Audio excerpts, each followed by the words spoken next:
Hey friends, welcome back to Smile Sessions. I'm Christina Perry and I'm so happy you decided to join me today.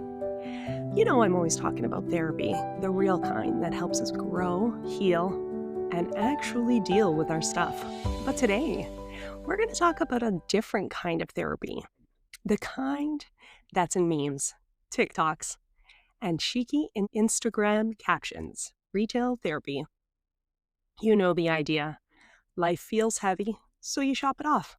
Add to cart, hit checkout, and suddenly your problems melt away. At least for a little while, right? But here's the truth. Retail therapy isn't therapy. It's a quick high, a distraction. Honestly, it's like duct taping your emotions. It holds for a second, but underneath, the leak is still there.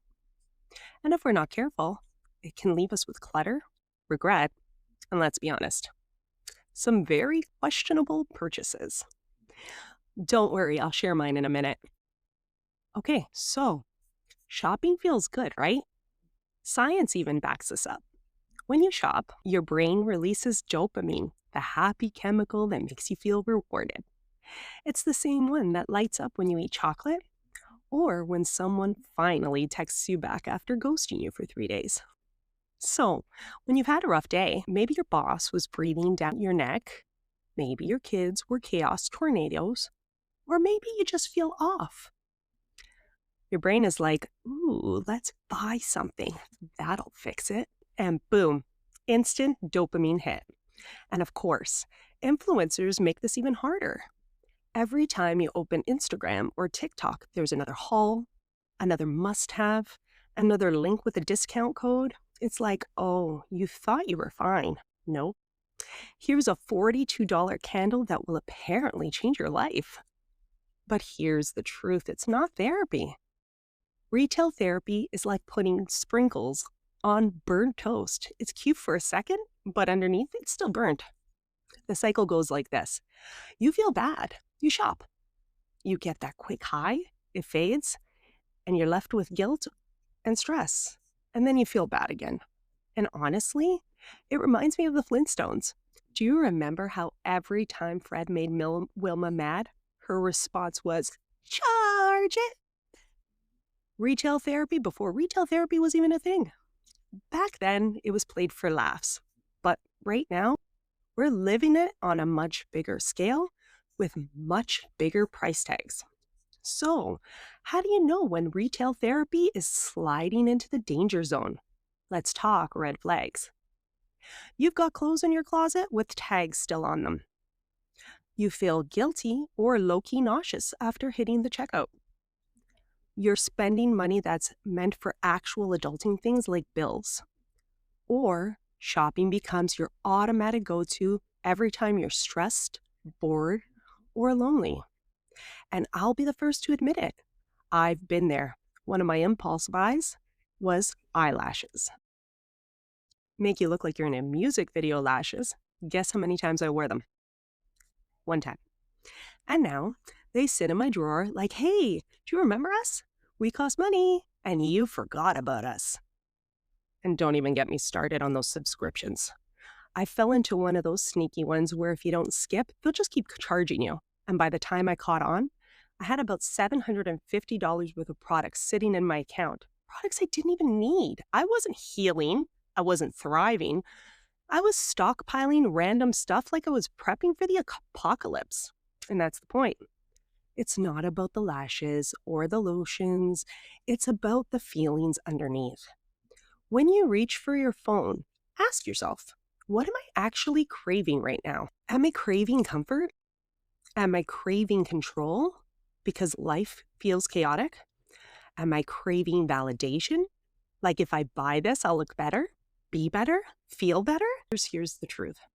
No package on your doorstep is going to heal that. And if it could, trust me, I'd be healed by now. It's like something out of Friends. Do you remember when Rachel couldn't resist shopping even when she couldn't even really afford it?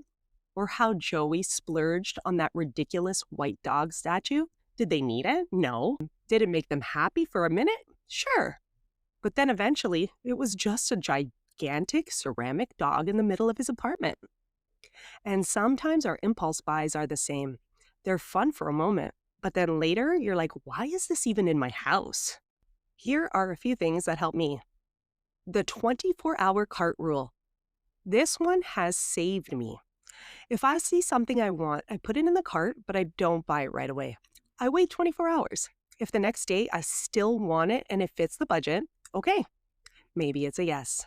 But most of the time, I realized I was just stress shopping. Ask yourself 3 questions before buying. Number 1, do I actually need this? Number 2, will I want this in a week? And number 3, am I buying this because I'm stressed, sad, or bored? Set a fun budget. Give yourself certain amount each month that is guilt-free spending. That way, shopping can still be fun, but it doesn't spiral out of control. Replace the urge.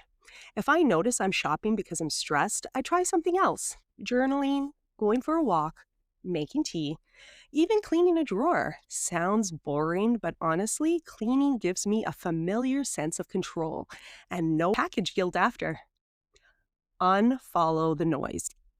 If certain influencers make you constantly want things that you don't need, it's okay to mute them. Protecting your peace is worth more than another discount link. Here's what I want you to remember. Shopping isn't bad. Treating yourself isn't bad. But when we call it therapy, we confuse temporary comfort with actual healing. Therapy gets to the root. Retail just puts a bow on top and hopes no one notices. So the goal isn't to never shop again. The goal is to shop with intention, to pause, to know whether it's something that you really actually want or just your emotions trying to hit the quick dopamine button. And hey, if you do splurge on something silly once in a while, at least own it. Be like Joey with his giant white statue. Make sure it's joy and not avoidance. So here's my challenge for you.